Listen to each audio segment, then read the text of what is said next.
Bonsoir, nous sommes le samedi 9 décembre, il est quelques minutes avant minuit, et je voudrais vous parler de quelques conversations que j'ai eues avec des personnes au cours de cette journée. Pour le cas, dans un salon de praticiens, de choses un petit peu comme ça, énergétiques, disons, et de l'autre côté, à la suite d'un concert.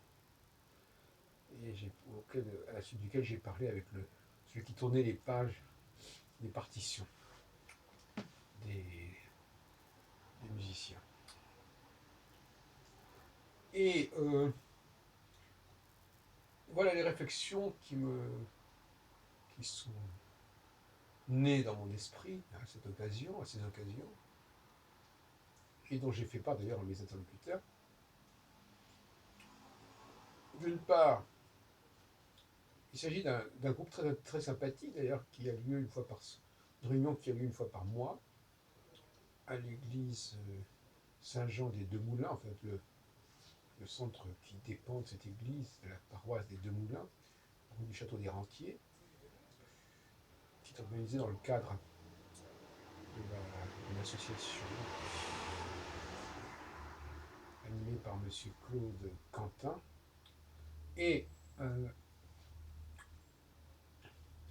il y a essentiellement des femmes dans cette salle, dans cette grande salle, où les gens s'installent derrière des tables pour recevoir des personnes qui viennent les consulter. Et ces femmes, elles sont là aussi bien des deux côtés de la table, en fait. Il y a quelques hommes, mais finalement, c'est relativement rare. Et souvent, c'est tout ce qui concerne le domaine de la divination et quasiment monopole. Quant aux gens qui viennent consulter, ce sont là encore essentiellement des femmes. Et les quelques hommes qui sont là ne semblent pas d'ailleurs être tout à fait au top de leur santé physique ou mentale, sans vouloir préciser. Et j'ai interrogé justement, puisque je filmais des gens là, à cette occasion, j'ai interrogé notamment une personne qui est un peu l'hôtesse, on peut dire, un garçon qui est l'hôtesse d'une énergéticienne. Et je me disais, tiens, comment ça se fait qu'il y ait autant de femmes dans tout ça? Et le débat a abouti. Moi, j'avais extrêmement de questions à me poser.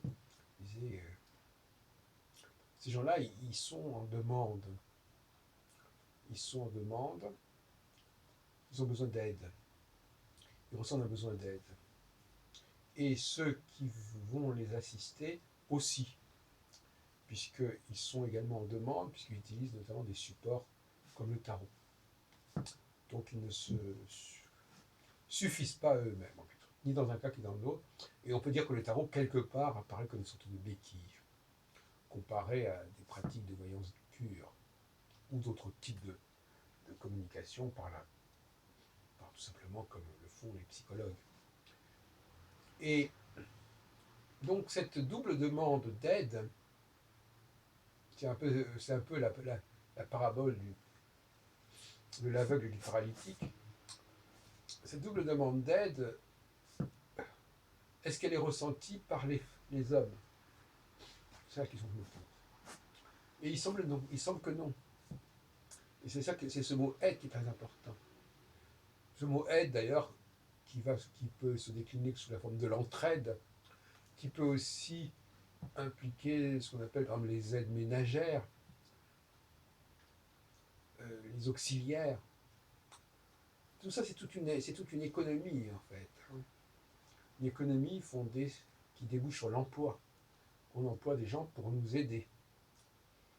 Et donc, il y a toute une logique de l'aide. Et puis, on construit aussi des objets qui vont nous aider, des produits qui vont nous aider, des appareils qui vont nous aider. Et apparemment,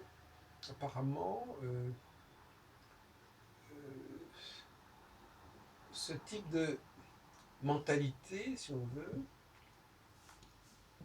ne séduit pas tant les hommes que cela. Ni pour demander de l'aide, ni pour en donner en se faisant soi-même aider par quelques supports, comme le tarot, comme l'astrologie, comme la numérologie et autres choses, sans parler de toutes sortes d'appareils qui peuvent exister. Donc il y a un monde qui est celui des gens qui sont, pour employer une expression un peu provocatrice, qui sont assistés. Parce que être aidé, c'est être assisté. Alors, je lui ai dit à ce garçon, je lui ai dit, finalement, vous croyez peut-être que ces femmes, elles sont là parce qu'elles sont particulièrement intéressées par l'occultisme, ou intéressées par toutes sortes de pouvoirs, mais en réalité, elles sont en manque. Elles sont quelque chose qui leur manque, et c'est pour ça qu'elles demandent de l'aide, elles demandent du conseil, elles demandent un coup de pouce. Et donc, c'est pas la preuve d'un trop-plein, mais plutôt la preuve d'un manque. Et justement, c'est là-dessus que souvent les gens jouent. Ils veulent faire passer ce qui est de l'ordre du manque comme quelque chose qui, au contraire, est l'expression d'une grande sensibilité. Voilà. Or, non.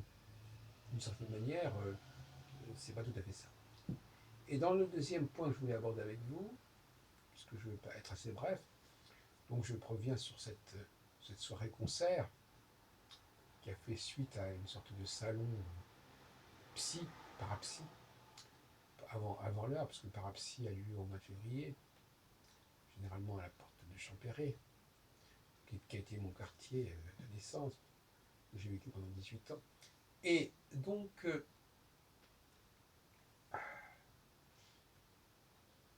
je lui ai dit à ce monsieur, je crois qu'il s'appelle Rudy, et qui accompagnait Claudio et Beata. Je lui ai dit, il était à la Scottskirk de la rue Bayard, je lui ai dit que ce qui me gênait, c'était les gens qui lisaient une langue qui ne la parlait pas. Qui ne la parlait pas. Vous savez que j'ai beaucoup souffert de cela, souffert c'est façon de parler, mais ça m'a paru assez pénible, notamment d'aller dans des réunions juives où les gens lisaient l'hébreu mais ne le parlaient pas, n'étaient pas capables de dire 3 mots en hébreu pour parler de la preuve qui se présentait sous leurs yeux. Ils pouvaient lire des choses qui avaient été écrites il y a 100 années ou 200 ans, mais ils ne pouvaient pas dire 3 mots aujourd'hui dans cette même langue. Sans que c'est déjà, même quand ils vont manger, ils ne parlent pas aujourd'hui, ils utilisent des discours, des prières, des bénédictions qui sont déjà établis, préétablis. C'est assez effarant. Mais le problème se pose aussi en musique. Et ça, c'est souvent moins signalé et moins conscientisé. Voilà des gens qui lisent la musique, et la lisant, donc ils lisent le solfège, si on veut, ils lisent la musique, ils peuvent l'interpréter, en tout cas la jouer sur un instrument, mais ils ne peuvent pas la parler. Pas plus que des gens lisent l'hébreu sur des textes, donc on les entend, mais ils ne peuvent pas la parler. Et ce parallèle m'a paru intéressant, et d'ailleurs mon interlocuteur a été un petit peu troublé par mon argumentation. Et je lui ai posé la question, est-ce que le public, ça lui est indifférent que quelqu'un lise quelque chose, que quelqu'un s'exprime, parle dans cette langue ici et maintenant, et en préférence s'adresse à des gens qui sont censés comprendre aussi ce qu'il dit, ce qu'il exprime. Tant qu'à faire, quand on parle une langue, c'est généralement pour la parler avec d'autres personnes. Et quand on parle, et donc en musique, ça doit être pareil. Bon. Et donc finalement, on a là encore une fois affaire à à des cas très curieux de gens qui utilisent des outils qui sont un outil, par exemple pour moi un livre c'est un outil, une partition c'est un outil, un instrument bien évidemment, et qui finalement, cet outil, on s'aperçoit que ça vient compenser leur incapacité à parler. C'est pas simplement une expression artistique en soi, c'est bien pire que ça, c'est véritablement un succès d'année de paroles. C'est-à-dire qu'ils ne sont pas capables de s'exprimer dans une langue comme la musique. Ils ne croient pas qu'ils soient capables de communiquer librement, que eux puissent communiquer librement avec d'autres personnes par la biais de cette musique.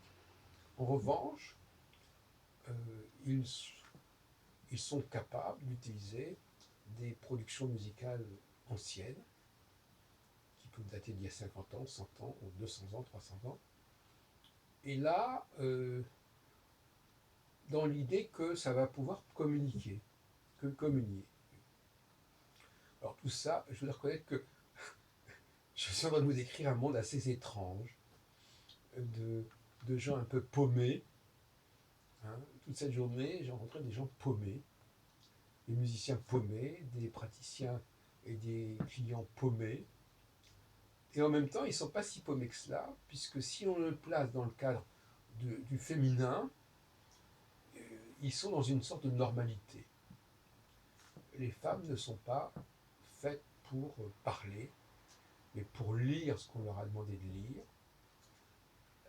Et donc, par conséquent, il n'y a pas de lieu de s'alarmer. Ce qui serait alarmant, c'est qu'il y ait beaucoup d'hommes dans ces réunions, ce qui n'est pas le cas.